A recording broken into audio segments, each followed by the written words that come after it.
దేవుని వాక్యములో నుండి ఆరాధన సందర్భంగా కొద్ది నిమిషాలు దేవుని వాక్యాన్ని ధ్యానిస్తాం.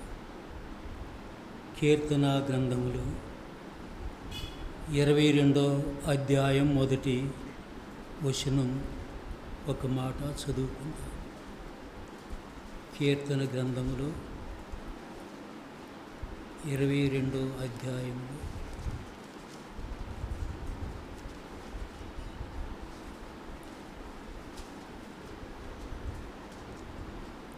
నా దేవా నా దేవా, నీవు నన్నేలా విడనాడితివి.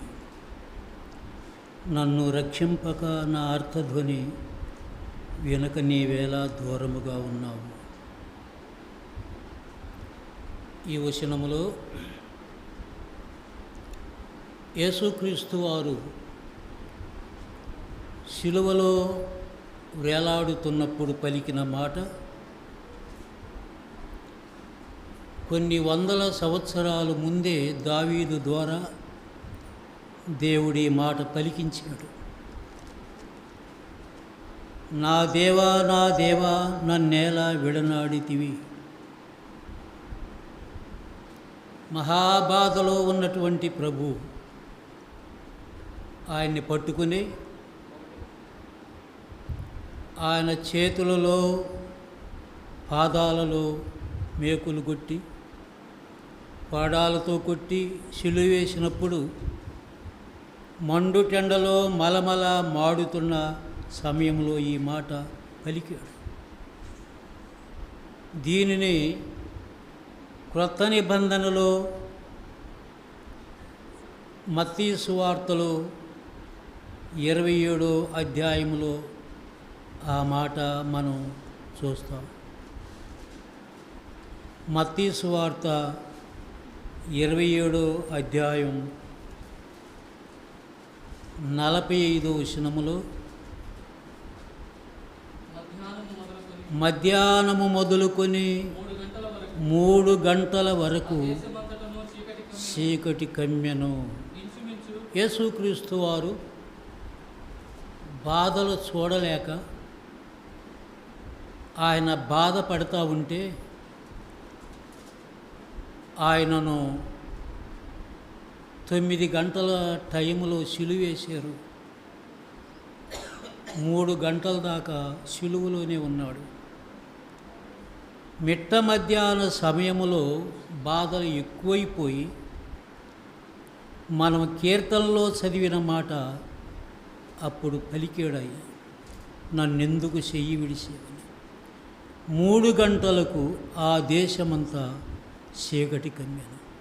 ఇంచుమించు 3 గంటలప్పుడు యేసు ఏలీ ఏలీ లామా సబక్తాని బిగ్గరగా కేక వేశాను. ఆ మాటకు నా దేవా నా దేవా, నన్నెందుకు చెయ్యి విడిసితివని అర్థం. కీర్తన గ్రంథములో చదివిన మాట ఇదే. ఈ మాట కొన్ని వందల సంవత్సరాల ముందే యేసుక్రీస్తు వారు లోకానికి వస్తాడని, మానవాళి కొరకై శిలువలో బలి అవుతాడని, ఆయన మహాబాధలు పొంది శిలువలో ఈ మాట పలుకుతాడని అప్పుడే దేవుడు పలికించాడు. దావీదు ద్వారా పాత నిబంధనలో పలికించిన మాట చాలా సంవత్సరాలు గడిచిన తరువాత ఆయన శరీరాన్ని ధరించి ఈ లోకానికి వచ్చి ఈ మాట అక్కడ పలికాడు. 26వ అధ్యాయములో ఆయన పట్టుబడ్డాడు, పట్టుకున్నారు ఆయన్ని. 26వ అధ్యాయములో ఒకడు వచ్చి, శిష్యుల్లోనే ఒకడు వచ్చి ఆయన్ని పట్టుకున్నాడు, ముద్దు పెట్టుకుని. ఆయన్ని పట్టుకుని తెల్లవారుజామున తీసుకువెళ్ళి తీర్పులు చేశారు. యేసుక్రీస్తు వారు ఏం చేశాడని తీర్పులు చేశారు? ఆయన ఏమీ చేయలేదు. ఒక చోట ప్రార్థన చేస్తూ ఉంటే తీసుకుని వెళ్ళి 3 స్థలాల్లో అన్న కయప అనేవాళ్ళ కాడ, ఆఖరికి పిలాతు దగ్గర ఆయనకి తీర్పులు చేస్తే ఆయనలో ఏ దోషము లేకపోయినా, ఏ పాపము ఆయన లేకపోయినా ఆయన్ని బంధించి ఆయన్ని అప్పగించారు, శిలువకు అప్పగించారు. 26 అధ్యాయాల్లో తీర్పులైపోయి ఆయన్ని బంధించి 27 అధ్యాయములో 3వ వచనములో ఆయన శిక్ష ఇక్కడ కనబడుతూ ఉంటుంది. ఆయనకు శిక్ష విధింపబడుట అనే మాట 3వ వచనములో ఉంటుంది. ఎవరైతే అప్పగించారో యేసు ప్రభువుని డబ్బులకు ఆశపడి ఎవరు అప్పగించారో అతడు చూస్తున్నాడు, ప్రభువుని కొడతం చూస్తున్నాడు. ఆయన్ని బంధించి ఆయన ఇబ్బందులు, ఆయన బాధలన్నీ చూసి అప్పుడు పశ్చాత్తాపం వస్తుంది ఈయనకి. ఎందుకట్లా చేశాడు అంటే డబ్బుకు ఆశపడి. సామెతల గ్రంథంలో ఒక వచనాన్ని చదువుదాం ఈ సందర్భంగా. సామెతల గ్రంథం 11వ అధ్యాయం 28వ వచనములో, సామెతలు 11:28లో, ధనమును నమ్ముకొనువాడు పాడైపోవును. చాలిక ధనమును నమ్ముకొనువాడు పాడైపోవును. యోధా ఇస్కరియోతు దేన్ని నమ్ముకున్నాడు?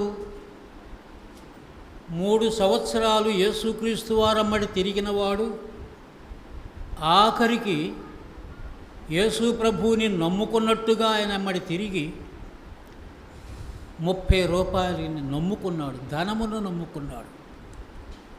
ధనమును నమ్ముకుని ఈ అధ్యాయములో ఈ 3వ వచనములో అప్పుడు ఆయనకు శిక్ష విధించుట చూసి పశ్చాత్తాపడి ఆ 30 వెండి నాణ్యములు ప్రధాన యాజకుల యొద్దకు, పెద్దల యొద్దకు తీసుకుని వచ్చాడు. యోధా ఇస్కరియోతు చేసిన పనేమంటే మొదట ధనాన్ని నమ్ముకున్నాడు, ప్రభువుని అప్పగించాడు. 3వ వచనములో ఆయనకి శిక్ష విధించుట. ఆ శిక్ష ఎటువంటిదంటే ఎవరు అనుభవించని శిక్ష యేసుక్రీస్తు వారు అనుభవించాడు. ఈ శిక్ష ఆయనను చూసి పశ్చాత్తాప్తుడై ఈ 30 రూపాయలు నేను ఎందుకు తీసుకున్నానా అని మళ్ళీ ప్రధాన యాజకుల దగ్గరికి తెచ్చాడు. అది మాకేం పని, నువ్వే చూసుకో అన్నారు వాళ్ళు. ఆ 30 రూపాయలు జిమ్మి వేసి ఉరి పెట్టుకుని చచ్చిపోయాడు. అతడు పాడైపోయాడు. డబ్బును నమ్ముకుని, ప్రభువుని అమ్ముకుని అతడు ఇక్కడ ఒక వచనం పలుకుతాడు ఆయన 4వ వచనములో, నేను నిరపరాధి రక్తమును అప్పగించి పాపము చేశాను. నిరపరాధి రక్తం. యేసు ఎవరు? యేసు ఎటువంటి వాడు అంటే నిరపరాధి, అపరాధము లేనివాడు, ఏ పాపము లేనివాడు. యోధా ఇస్కరియోతే ఈ సాక్ష్యం ఇచ్చాడు. మరొక సాక్ష్యం 19వ వచనములో, మరొక సాక్ష్యం 19వ వచనములో, అతడు న్యాయపీఠము మీద కూర్చుండి ఉన్నప్పుడు అతని భార్య ఆ నీతిమంతుని జోలికి పోవద్దు అని తన భర్త అయిన పిలాతుకి కబురు పంపుతుంది. ఆ నీతిమంతుని జోలికి నువ్వు పోవద్దు. యోధా ఇస్కరియోతేమో డబ్బుని ఆశించి ఒక నిరపరాధిని పట్టించి శిక్షాస్థానంలోకి తెచ్చాడు. ఆ నిరపరాధిని నేను అప్పగించి పాపము కట్టుకున్నానన్నాడు. పిలాతు భార్య ఏమో ఆ నీతిమంతుని జోలికి పోవద్దు అన్నాడు. ఇప్పుడు పిలాతు సాక్ష్యం కూడా 24వ వచనములో మనం చూస్తాము. 24వ వచనములో పిలాతు ఎక్కువవుతున్నదని, తన వలన ప్రయోజనమేమీ లేదని గ్రహించి నీళ్లు తీసుకుని చేతులు కడుక్కుని ఈ నీతిమంతుని రక్తము నేను నిరపరాధిని, మీరే చూసుకోండి. ఇప్పుడు ముగ్గురు సాక్ష్యాలు. నిరపరాధి రక్తము అనేమో యూదాయస్కర్య, నీతిమంతుడు నీతిమంతుడు అని పిలాతు భార్య చెప్పారు. ఈ నీతిమంతుడిని ఇప్పుడు ఏం చేశారు అంటే 27 అధ్యాయములో ఆయనను సిలువ వేశారు. సిలువ వేసి మహాహింసలు పెట్టి బాధలు పెట్టి ఆ పెడతాన ఇప్పుడు ఆయన పలికిన మాట ఏంటంటే, ఏలి ఏలి లామా సబక్తాని, బిగ్గరగా కేకవేసి ప్రాణాన్ని విడిచాడు. ఆయన ప్రాణాన్ని విడవటానికి, ఆయన బాధలు పట్టడానికి, సిలువలో వేలాడటానికి కారకులెవరు అంటే, ఎవరు కారకులు? రోమాపత్రికలో 4వ అధ్యాయం 25వ వచనములో అక్కడ అసలైన కారకులున్నారు. యేసుక్రీస్తుని ఎంత బాధలు పెట్టడానికి, సిలువ వేయటానికి, కొరడాలతో కొడటానికి, ఆయన దూషించటానికి, ఉమ్మివేయటానికి, ముళ్ళ కిరీటం పెడటానికి, మిట్ట మధ్యాహ్నపు వేళ మండుటెండలో నిలబెట్టడానికి కారకులు అక్కడ ఎవరు? వాళ్ళు మన అపరాధముల నిమిత్తమై అప్పగించబడ్డాడు. ఆయన ఎందుకు అప్పగించబడ్డాడు అంటే మన అపరాధముల కొరకే. ఇక్కడ ఉన్న వారందరి అపరాధముల కొరకు ఆయన అప్పగించబడ్డాడు. మనం అపరాధులము కాకపోతే ఆయన మంచిగానే ఉండేవాడు. మన అపరాధముల కొరకు ఎందుకు అప్పగించబడ్డాడు? మన అపరాధములకు క్షమాపణ రావాలంటే అపరాధము లేనివాడు, నిరపరాధి అయిన వాడు, నీతిమంతుడైన వాడు అప్పగించబడాలి. అపరాధులకు అపరాధి పనికిరాడు. అపరాధులు క్షమాపణ పొందటానికి నిరపరాధి కావాలా, నీతిమంతుడు కావాలా.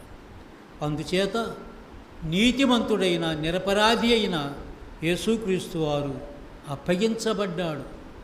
మన అపరాధముల కొరకై అప్పగించబడ్డాడు. మన కొరకు, వ్యక్తిగతముగా నా కొరకు, నీ కొరకు అప్పగించబడ్డాడు.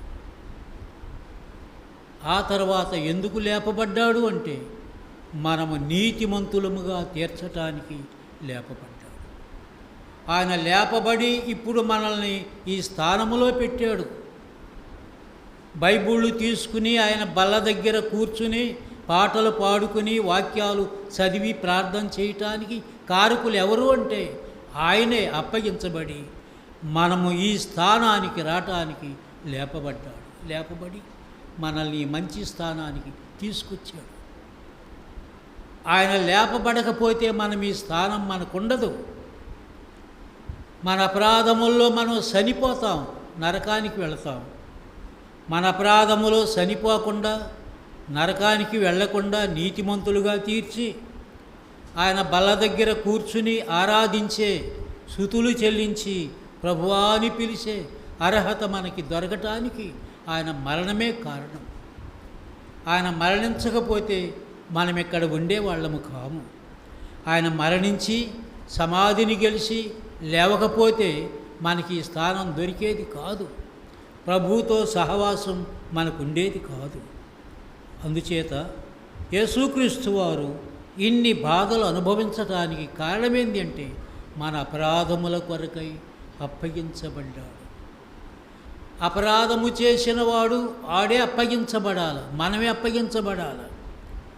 మనమే దోషులముగా ఎంచబడాలి. మన నేరాలను బట్టి మనల్ని శిక్షించాలి. మనల్నే కొరత మీద వేలాడి తీయాలి. అపరాధము చేసిన వారు మనము, నిరపరాధి వేలాడవలసి వచ్చింది. అందుకే యెషయా గ్రంథం 53వ అధ్యాయం 5-6 వచనాలు మనము చేసిన అపరాధముల కొరకు ఆయన అప్పగించబడ్డాడు. మనము చేసిన దోషముల కొరకు ఆయన అప్పగించబడ్డాడు. మనము గొర్రెల వలె దారి తప్పిపోతే ఆయన అప్పగించబడి మనల్ని దారిని పెట్టాడు. మన అపరాధములు మన మీద మోపకుండా తన మీద మోపుకుని ఆయనే సిలువుకు వెళ్ళాడు. ఆయన పొందిన దెబ్బలు మనకు స్వస్థత కలిగించినాయి. ఆయన పొందిన గాయములు మనకి విమోచనము కలిగించినాయి. అందుచేత ఈరోజు కూడా ఈ ఆదివారము నాడు మనము కూడుకొని యేసుక్రీస్తు వారిని మన నోరారా స్తుతించటానికి ఆయన మనకిచ్చిన ఆధిక్యతలో ఇదొక వరం. మనకి యేసు ప్రభువుని ఆరాధించే భాగ్యం మనకు దొరికింది. మనమే వేలాడాలా, మనమే కేకలు వేయాలా, మనమే బాధలు పడాలా, మనమే నరకానికి వెళ్ళాలా?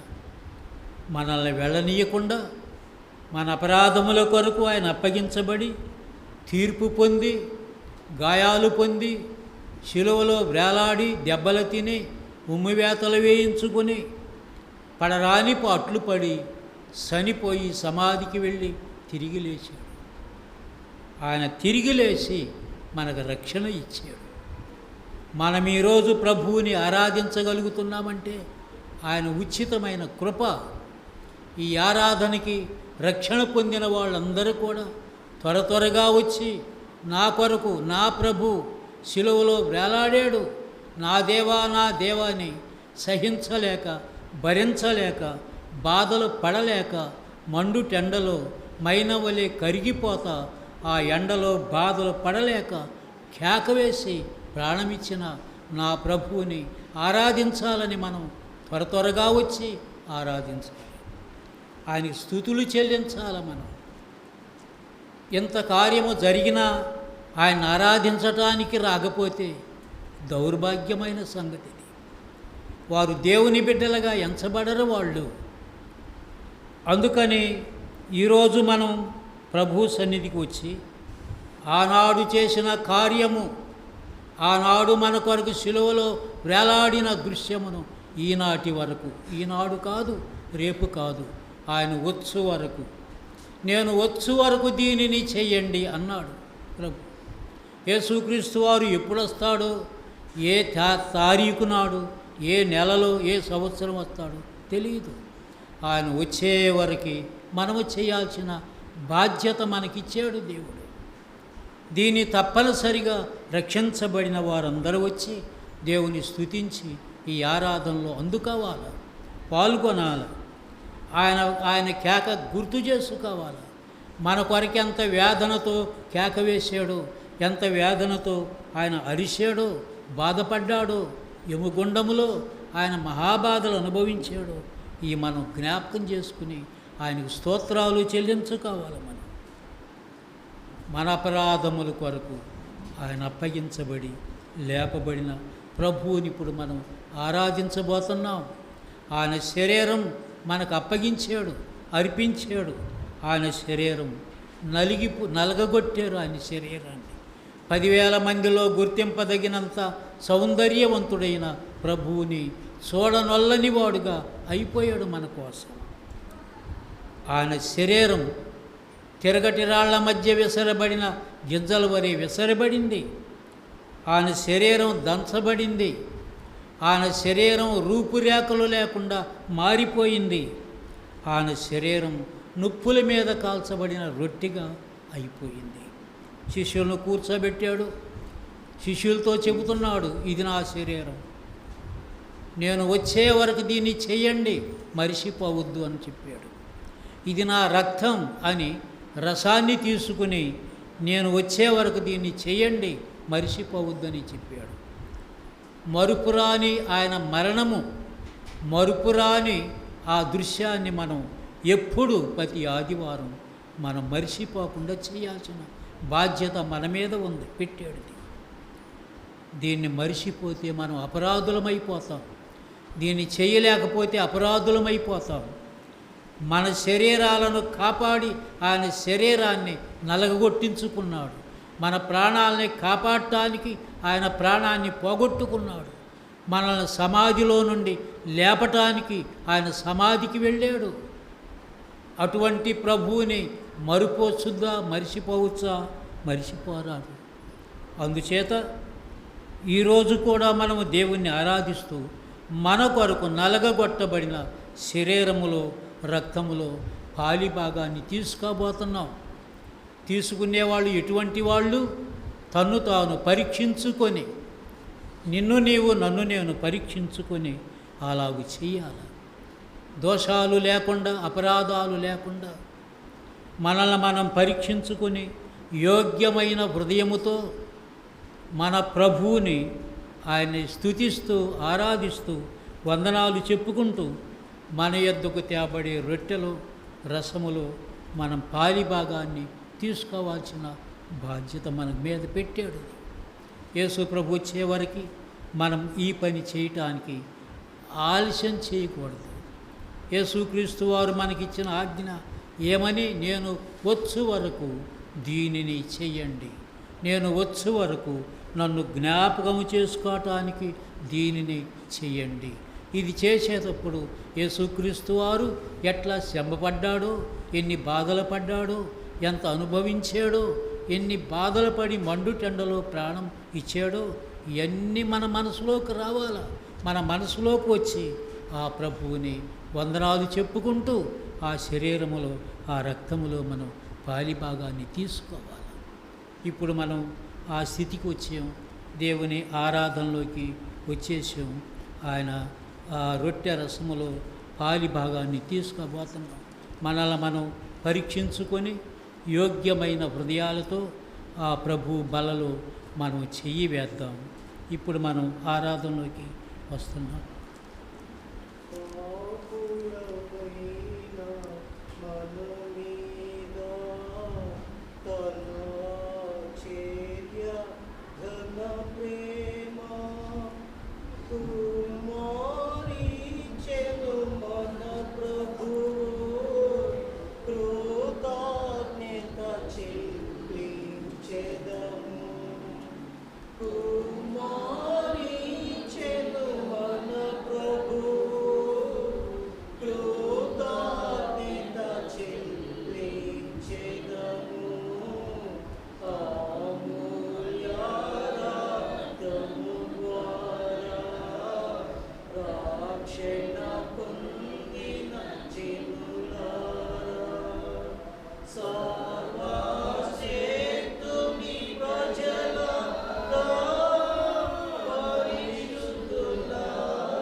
ప్రభు అయిన యేసు తాను అప్పగించిన రాత్రి ఒక రొట్టెనెత్తుకొని కృతజ్ఞతాస్తుతులు చెల్లించి దాన్ని విరిచి, ఇది మీ కొరకైన నా శరీరం, నన్ను జ్ఞాపకం చేసుకోవటానికై దీనిని చేయుడని చెప్పెను. ప్రేమగల తండ్రి, నీకు స్తోత్రాలు చెల్లిస్తూ మా కొరకు నువ్వు పొందిన గాయములు, దెబ్బలు, మరణమును తలపోసుకుంటున్నా. నీ నామమున కూడిన మేము మా కొరకు నువ్వు పొందిన విపరీతమైన దెబ్బలు, బాధలను జ్ఞాపకం చేసుకుని వందనములు చెల్లిస్తూ ఉన్నాం. నీ శరీరం తిరగటి రాళ్ల మధ్య విసిరిన గింజల్లాగా పిండి చేయబడినట్టు రూపురేఖలు మారిపోయి నుప్పుల మీద కాల్చబడిన రొట్టెగా మా కొరకును సిద్ధపరిచినందుకు ఈ స్తోత్రాలు. ఆ శరీరమును మేము తీసుకోబోతున్నాం. ఇది నా శరీరం, పాపక్షమాపణ నిమిత్తమై విరువబడిన దేహం అని చెప్పావు. మేము తీసుకోబోతున్నాం. ఆశీర్వదించము, దీవించము. నువ్వు దీవించి మాకు అందించమని యేసు నామమున స్తోత్రాలు చెల్లించి పంచుకుంటున్నాము తండ్రి. ఆమేన్.